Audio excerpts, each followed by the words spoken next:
Hello, I'm Jamila Musayeva, an international etiquette consultant and author of etiquette books. In today's video, I'm going to tell you how I stay in shape after having 2 kids. But before I get started with today's video, I want to thank the partner of today's video, which is an active leisure wear brand called Wiskii.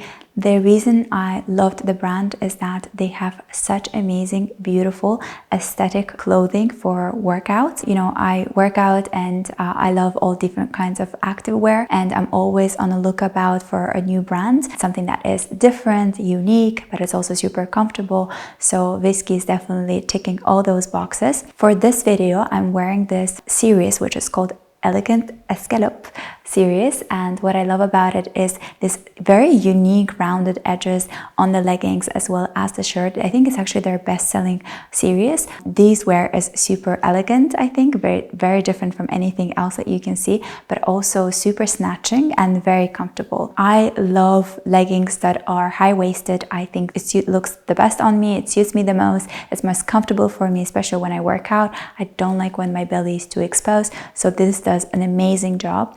I have a few other leggings from the same brand, and also I have tried their mini skirt, which I often wear together with this collared shirt that I think really looks like an outfit you can wear casually out and about when you're grabbing a coffee, but you can also show up at your workout gym in that clothes. The most important thing for me is that the fabrics are very breathable, they're very comfortable, they're really good at, you know, keeping the locking in the moisture, and really just you don't show the sweat marks when you're sweating in them, so it's very aesthetic in all senses. I love the fact that I also have a lot of different other colors that you can choose from, but as you know, my favorites are always black and white, but you can find your favorite color. They have a huge selection of it. If you want to get a pair of this or anything else from the brand, you can use my code to get a discount displayed on the screen as well in the description box below. So now let's get back into the video and let me tell you about the questions that you ask me the most, and that is, what is your height and how many kilos are you? What is your weight? So these are the 2 most commonly asked questions on my Instagram DM. So my height is 175. I think last time I measured, if I haven't shrinked from that time on, but I think it's in 5'8". I know I don't look really tall in a lot of videos, and that's, I don't know what happens there in the video filming process, but oftentimes people get surprised to see me in person and realize that I'm actually tall. And I usually weigh around 50 kilos. Again, it depends, it could be 1 kilo up, 1 kilo down, but the range is usually 50 kilos. I don't feel like I'm underweight, though a lot of the criteria, if you look it up, always says like you have to be 65, but I weighted 65 kilos only when I was pregnant. So with both of my kids, I gained about 15 to 16 kilograms when I was pregnant with my daughter, and again with my son. So my daughter is now 10 almost, and my son will be turning 7. But throughout the pregnancy, I had a very healthy pregnancies in both cases, and I gained just enough weight for myself. I never restricted myself during pregnancy. I never really watched how much I gained weight because, you know, it was all very intuitive for me. I just ate what I thought was right, and I tried to make sure that I eat good food to nurture my body as well as my baby. With that being said, the highest weight that I've ever had was 66 kilos. Both of them were only when I was pregnant. Otherwise, throughout my whole life, I've had the range between anything between 46 when I was much younger to heaviest, I think when I was in my 4th year of college, I was around 55 kilos, which was probably the heaviest I've ever been. But I was pretty much all the rest of the time weighing around 50, 51. With that being said, my body type might be very different to yours, and these are the things that, you know, are very personal. We're born with different genetics, we're born with different body proportions. So obviously, even if you follow all these 10 things that I'm going to share with you today, doesn't mean you're going to have exactly my body type, but it's definitely, I'm sure, going to help you to keep your body and your weight in check. So number 1 thing that I think is the most important is obviously watching what you eat, because no matter how much you work out, no matter what kind of workout you do and how many hours you kill yourself in a gym or at home, if you don't watch what you eat, it's never going to change your body structure. For me personally, it has been very intuitive all my life. I've always realized that I eat what I think should be given to my body. I'm very intuitive, but I'm also very conscious. You know, when I say intuitive, people say, oh yeah, I feel like my intuition tells me to eat chips, and I'm like, no. And I'm always saying that it's not your intuition, it's actually your cravings or your like desires. It's not the intuition, because if you really are conscious and you are making the right choices and where you're educating yourself on what's good and what's bad, your intuition will be tuned to those choices. So for me, because eating is a huge part of staying in shape, I never am calorie deficient. I make sure that if I work out, then I eat more than I would if I were not to work out. And it's really interesting that my appetite is very linked to working out. If I don't work out, I really don't have a big appetite. But if I am working out, then obviously I have higher appetite. So I'm always keeping that balance. Actually, when I fell from the horse and injured my right shoulder, I was in a retainer and I was not allowed to do any workout for 3-4 months. And I actually lost about 3 to 4 kilos throughout this 6-month period. It was mostly, I think, mainly in the muscle that I lost. I realized that if I don't work out, I can't actually stay in shape. So for me, it's really important to work out in order to eat well and in order to stay in good shape. The second important tip that I would share for you to stay in shape, and these are obvious things, but these are the things that I practice and works for me, is making sure that 80% of what I eat is homemade. I will occasionally go out to eat with my friends or over the weekend with my family. But even so, when we go out, we usually opt for a traditional Azerbaijani restaurant where it's all homemade, or restaurant made but homemade food. But majority of the time, if it's a weekday, I opt to eat at home. I love homemade food. I love to know that my food was done from scratch, and I love to know what kind of ingredients went into preparing it. I grew up in a family where every meal was prepared every day from scratch, and so this is what I'm used to, and this is what I'm still carrying on in adulthood. And I think one of the reasons I gained weight in college was not because I ate more. Actually, I ate less, because I would take morning Starbucks coffee, would not eat anything until 5, 6 once the lectures were over, and then I would go and eat something out in a canteen or a restaurant. I was not really mindful of what I was eating in college, or I was just, you know, my schedule was all over the place, and I ended up gaining more, but I actually ate less. Whereas when I would come back home for winter or summer break, I would eat more often and I would eat even more, but then at the same time I would lose weight because the food that was prepared was done at home from scratch without any extra ingredients and additives in the food. So that is very important. I think if you have the means to prepare the food at home, then do it at home and try to understand what are the ingredients that you're putting into your food. The third thing that I'm practicing is making sure that the food that I eat is super simple. Generally speaking, traditional Azerbaijani food is very simple in the sense that it doesn't have a lot of dressing or different kind of sauces, or even the ones that we do have as a condiment, like a yogurt called gatıq, or if we have some nar sharab, which is like a pomegranate, kind of like a jam that you put over the fish. So all of that is organic and it's made from clear ingredients, and there's no like hidden things in it. So even if I have something like that, it's still very clean and simple. But when I go out in a restaurant, there's a salad, there's a dressing that usually is even more calorie higher in calorie than the actual salad itself, which is something I found to be true in the United States. When you'd order a vegetable salad and dressing would be like, I don't know, 1,000 calories, and the salad itself would be like 500. That for me is a big no-no. I would rather eat a food that was dense in calories rather than have that dressing that was the one that brought a lot of calorie. And those dressings are usually made of different kind of saturated fats, of different kind of like additives, sodium, so all the things that I wouldn't want to have in my body. So I have also trained my kids to try to eat more at home, and also making sure that they eat simple foods like simple soups, you know, some side dish like buckwheat, rice, mashed potatoes, whatever it might be. I'm fine with potatoes as well. And definitely some protein, even chicken, meat, fish, whatever it might be, eggs, whatever it might be, and some vegetables. So this is something that I have been practicing, and it has worked for me because this food is simple, it's nutritious, it gives me the calories that I need, but at the same time there is no like hidden thing in it. So continuing on with the points about food, the fourth important tip that I practice is that I stay away from majority of my everyday diet. I stay away from sweet drinks, from sodas, from sweetening drinks. So this is obviously not like I will never ever have anything that is sweet. I will never ever. Occasionally I will when I feel like it, but for majority of my everyday diet, it doesn't really happen that I would have every meal with a soda, or I would have every single morning a sweetened coffee, or I would have every single morning a sweetened tea. So majority of the time I take my coffee plain black, maybe with a splash of milk sometimes. It's usually not like it might be usually coconut milk or lactose-free milk. I'll also have like regular black or green tea, never with a sweet. I don't like adding sweet to my tea. I like it better like it is. Soda, I'll occasionally have cola, but it's usually when I have something heavy to eat and I'm out and about with friends.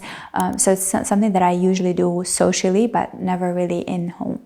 So majority of the time, my intake of beverage is just water or tea or coffee, but always plain. The fifth important staying in shape kind of a tip or trick, I would say, I practice, and it's something that was done unconsciously. I never knew why I was doing it like that. I remember when I was in college, I had a friend and she told me, you're like a camel. You eat a big portion a certain time of the day and then you can last for a couple of hours without any food, versus I am more like a rabbit. I need kind of a snack every single hour. And I think she's right. I am like a camel. I do not snack at all. Snacking is something that's pretty much has always been the case, out of my lifestyle. I was surprised when I went to college in US and I would see students come into lectures with their snacks. It would be this like cheese sticks, something I've never seen before, some baby carrots, you know, all kind of different snacks that they could bring into class. And the lecture could be like 3 hours long, and I would always be surprised and think, okay, can't you stay hungry for another 3 hours? Like you could have lunch before or breakfast before and stay kind of food free for 3 hours. But apparently not. That was the case. And I realized that it's maybe a cultural difference, that we don't really snack a lot in this country. We have, over the last maybe 5-7 years, have more snacks in the market available. And I think that's not a really good trend. I would rather have a market full of vegetables and fruits and meats and grains rather than snacks. But well, globalization, I assume. But I would always stay away from snacking. I would rather have a really good breakfast, and then, you know, maybe I could have like tea with some nuts, or maybe some dried fruit, or maybe, I don't know, maybe a chocolate bar if I want to, and then I'll have my proper lunch or my proper dinner. I don't like eating here and there, feeling unfulfilled. The only time I snack is probably when I am on a plane traveling, and I always bring my snack with me. I never eat on the planes. Pretty much never. I've done maybe once or twice, but I try to stay away from airplane food. So I'd have my snack. But even so, it's so not customary to me that I always don't feel good for the whole day of traveling, because my body's not used to snacking. I would rather have wholesome meals. So if I were to advise you, if you feel like especially you have extra belly fat and side fat storage, it's usually because you snack a lot and you eat less of the food itself. So I would suggest that try to keep yourself hungry for 3-4 hours and then have a wholesome meal, and then keep your body without food for 3, because naturally we were not ever, you know, allowed, or we were not really, like, that much of food was never available to us. So we would hunt, we would go hungry for a while, we would hunt. There wasn't like a constant availability of food, which is something that is the reality of today's world. I don't think anyone ever feels hungry for some time. It's usually something that is always available around, a snack, a sweet drink that we have in order to suppress our appetite. So I think feeling a bit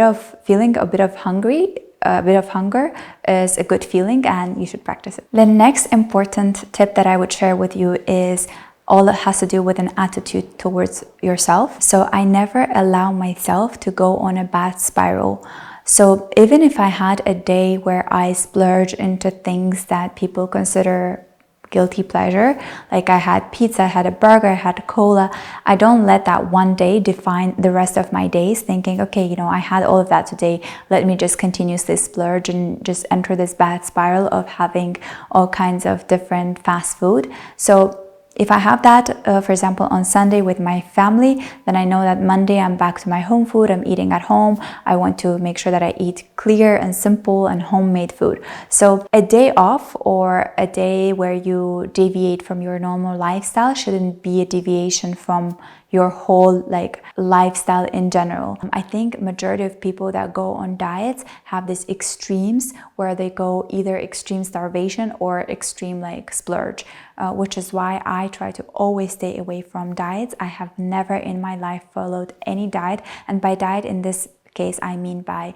restricting yourself from certain kinds of foods or restricting yourself from calories in general. I've never ever done that, and I never ever suggest that you do that. It is good to start eating clean and to follow a healthy diet, and then diet is not starving here, it's just what you eat a day.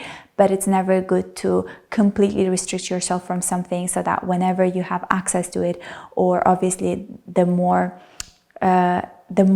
forbidden it is, the more desirable it becomes. So anytime you get your hands on it, you can't stop. So it's really important that you stop yourself once you feel like you're entering a bad spiral and think, okay, I did not eat well, this vacation when I was holidaying with my family, but now I'm back and I'm back to my normal lifestyle. Or, I had a weekend off and I, splurged on all things that I shouldn't be eating. Okay, it was weekend, it's over. Monday's a new day, start with your normal lifestyle. So that's an important attitude that I have towards food and just the way I eat. Keeping on with that, the next tip that I would share with you is not labeling food as your guilty pleasure or as something that brings you guilt, because guilt is a really negative emotion, and the more guilty you feel about something, the more it's going to affect you.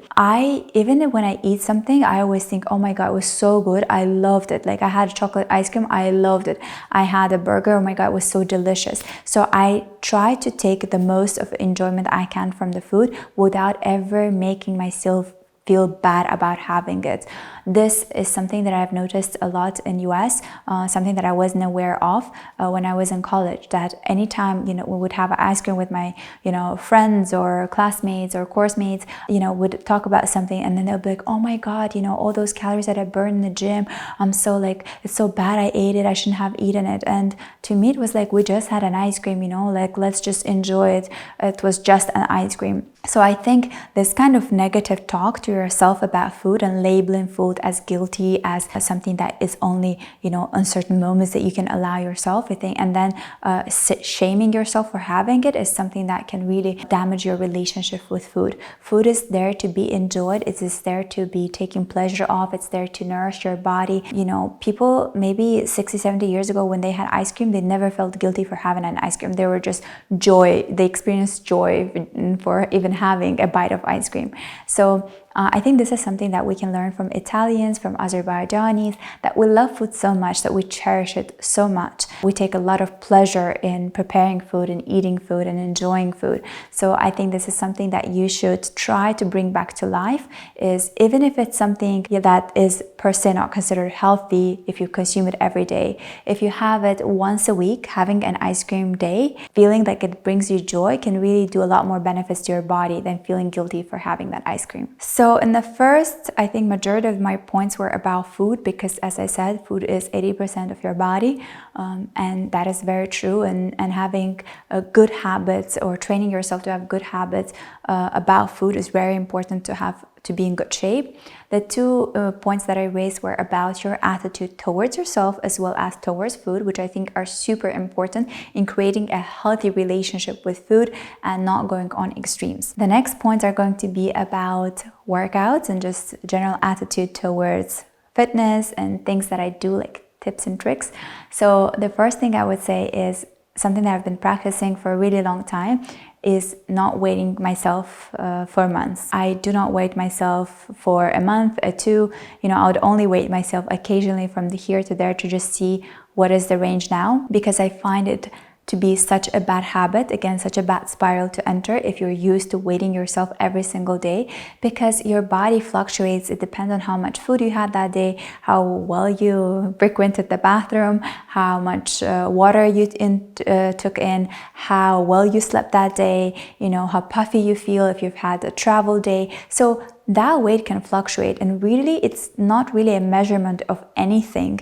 Of course, if you gain 5 kilos or 6 kilos, it might be indicative of something, but usually a kilo here and there, it's really nothing.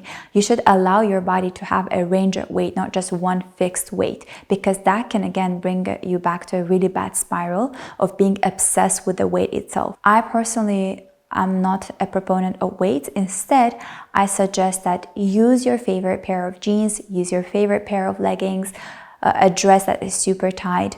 You can check yourself from time to time to see if you still fit into your favorite jeans, if you still fit into your favorite dress. And if you do, then you're good to go. I think that's like the best indicative of your body shape. You might be a kilo over or a kilo under, but you know, if you fit into your jeans, that means you're in a good range, and that's something I think is a much healthier way to approach your body. So going on to the next point is that I do lightweight exercising. So I used to go to the gym about a year or so ago. I would do twice a week lightweight and twice a week stretching, and then I stopped because I thought gym is taking too much time to go there, changing traffic, you know, finding the right time, making sure that I fit into my schedule. So I stopped going to the gym. I started horseback riding. I did lightweight exercises at home with my computer, with my light weights, as well as an elastic band that I always have with me, and lightweight extra like weights on my leg or around my arms that I use when I do exercising.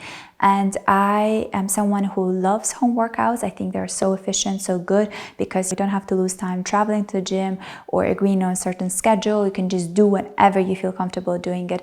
Also, it's just easier because you just stand up and go to your mat and start working out. But recently I actually rejoined gym because after my shoulder fracture, I now have to start doing exercises for my shoulder. So I'm now going back to the gym to work with a trainer to help my shoulder get back in shape, because I still feel like I can't move it really well. I'm limited a bit in my hand movements, but I am going back to it. And actually, when I go back to the gym, it just felt like I felt so much happier because I was now back on foot without a retainer. And also the fact that I see all other people also working out, it's a communal sense. You're not here alone. Everyone is working towards creating a better body, towards being healthier. So it's just a very good feeling with a few negative aspects of losing time on the road, as well as losing time just changing your outfit and all that. But lightweight exercise is always in my life, regardless if I'm going to the gym or I'm at home. And I can assure you, I do think that if you do it well at home, you really don't have to go to the gym. It's really a personal choice, because if you are consistent, if you are strict with yourself, if you are disciplined, then you can get pretty much the same results, maybe if not better results at home. So this is something that I have been practicing, and I see how it has affected my body.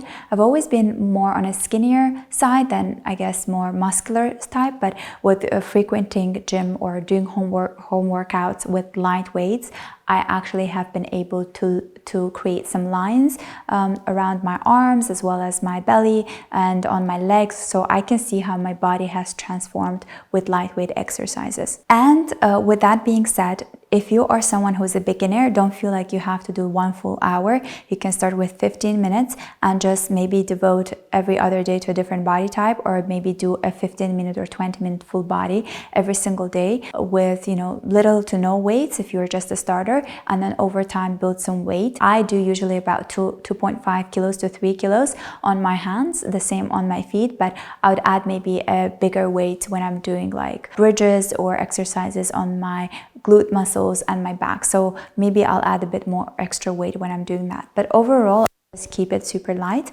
And the most important thing is consistency. If you do it consistently, even light weights can show good results. And the final tip that I have for staying in shape as a mother of 2, especially after having 2 kids, I had a really big belly. This belly stretched all the way out to accommodate my babies. My daughter, actually, she was born around 4 kilos. I don't know how much it's in pounds, but she was 4 kilos. She was rather a big baby. Same with my boy, who was 380. So both babies were big, especially for my body frame. And I had a C-section, which means, you know, I had this extra belly flap, so I had to get rid of it. And the way I did is by putting on a waist trainer.